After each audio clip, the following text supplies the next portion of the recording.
আমার বাবা কিন্তু নিজেও মুক্তিযোদ্ধা ছিলেন, কিন্তু আমি কিন্তু মেধার পক্ষে, কোটার পক্ষে না। তাই আমরা চেষ্টা করব আমরা সবাই মিলে এই সোনার বাংলাদেশটা আমরা পূর্ণাঙ্গ সোনার বাংলাদেশ যেন গড়তে পারি। আমার গাড়ি বহরের উপরে হামলা হয় নাটোর থেকে, আমার পাটা এখনো পর্যন্ত আমি দৌড়াতে পারি না, আমি জোরে হাঁটতে পারি না। আমি প্রায় বেডে 1 মাসের উপরে ছিলাম, কিন্তু তারপরেও যখন এই অবৈধ সরকার যখন তফসিল ঘোষণা করে বা আমার প্রিয় নেতা বাংলাদেশের আগামী দিনে আশা আকাঙ্ক্ষার প্রতীক তারেক রহমান সাহেব যখন কর্মসূচি দিয়েছে, আমি ভাঙা পা নিয়ে এই পাবনার রাজপথে কাজ করেছি, যখন বিএনপির একটি নেতাকর্মীও রাজপথে ছিল না। আমি আমার শৈশব থেকে যৌবন এ পর্যন্ত আমি যতটুকু করেছি এই দলের জন্য করেছি। দলের বাইরে আমার কোনো সময়ও কোনো কিছু আমার ব্যক্তিগত লাইফ ছিল না। আমি 2013 সাল থেকে 2024 সাল পর্যন্ত আমি বাসায় ঘুম পাড়তে পারিনি, কোথাও বসতে পারিনি। পুলিশ সহ সমস্ত হয়রানির প্রথম কথা ছিল আমি। কারণ আপনারা জানেন পাবনার সর্বোচ্চ মামলা 27টার উপরে মামলা আমার নামে হয়েছে। আমাকে কোনো মামলা থেকেও রেহাই দেয়নি, প্লাস কোনো হামলা থেকে রেহাই দেয়নি।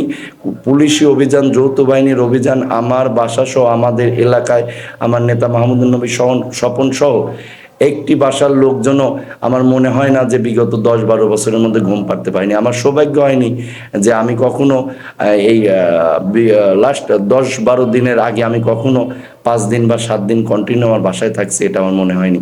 আমার বাবা মারা গিয়েছে এর মধ্যে এই করোনার সময়, তৎকালীন টাইমেও আমি পুলিশি হয়রানির মধ্যে দিয়ে আমার বাবার অসুস্থতা থাকা অবস্থায়ও আমি পাশে থাকতে পারিনি।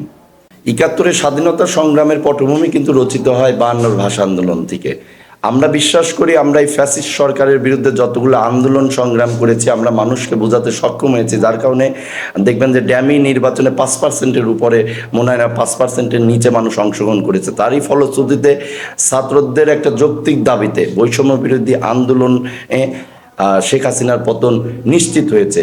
কিন্তু এই পতনকে ত্বরান্বিত করার জন্য আমরা ভূমিকা রেখেছি এবং জাতীয়তাবাদী সহ এ সবাই মিলেই কিন্তু এই আন্দোলনটাকে সফল করেছে।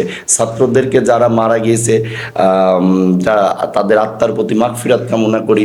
এই আন্দোলনে কিন্তু শুধু ছাত্রই মারা যায়নি, বাংলাদেশে অনেক জনসাধারণ, সমস্ত জনসাধারণ এই আন্দোলনে নেমেছিল। তাদের যারা নিহত হয়েছেন তাদের আত্মার মাগফিরাত কামনা করছি, আর যারা আহত হয়েছেন আশুরোগ মুক্তি কামনা করছি।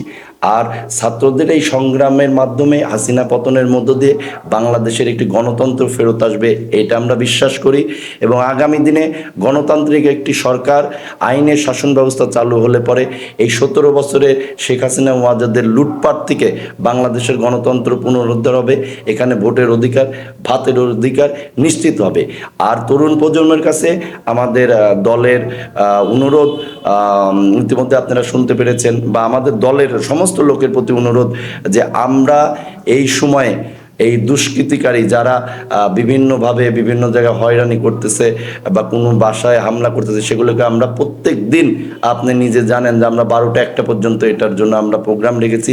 আমরা দাঁড়ে দাঁড়ে প্রান্তরে প্রান্তরে যাচ্ছি, পাবনার বিভিন্ন জায়গায় মন্দির সহ সংখ্যালঘুদের বাড়িতে বা এখানে যেন কোনো ধরনের না হয়, আমরা এটা প্রোটেকশন দেওয়ার জন্য সর্বোচ্চ চেষ্টা করছি।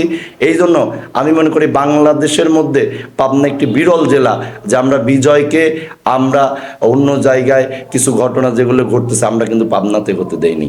আমার দলের নির্দেশ ছিল প্রথমে আমাদের 28 অক্টোবর আপনারা জানেন ঢাকায় আমাদের একটা সমাবেশে এই ফ্যাসিস্ট সরকার নজিরবিহীন একটি হামলা চালায়। হামলার পরে আমার প্রিয় নেতা তারেক রহমান সাহেব দেশবাসী সহ বিএনপির সমমনা সমস্ত দলের উদ্দেশ্যে কর্মসূচি দেয়। কর্মসূচির প্রথম দিন থেকে 7ই জানুয়ারির পরবর্তীতে এমন কোনো কর্মসূচি নেই পাবনাতে আমি করি নাই। আমি আমার সাধ্য এবং সামর্থ্য অনুসারে আমি এখানে সর্বোচ্চ ভূমিকা রেখেছি বলে আমি বিএনপির কর্মী হিসাবে আমি এতটুকু দৃঢ় কণ্ঠে বলতে পারি। এবং সেটা যেদিনই হোক, তফসিল ঘোষণার দিন সারা বাংলাদেশে কোথাও কেমন প্রোগ্রাম হয়েছে আমি জানি না, আমি পাবনাতে সর্বোচ্চ প্রোগ্রাম করেছি। আমাদের প্রিয় নেতা তারেক রহমান আমাকে তৎকালীন সময়েও আমাদেরকে দিক নির্দেশনা দিয়েছেন, আমাদের খোঁজ খবর নিয়েছেন। আমরা এই জন্য চিরকৃতজ্ঞ এই মহান নেতার প্রতি যে উনি আমাদের মতো কর্মীদেরকেও খোঁজ খবর নিয়েছে।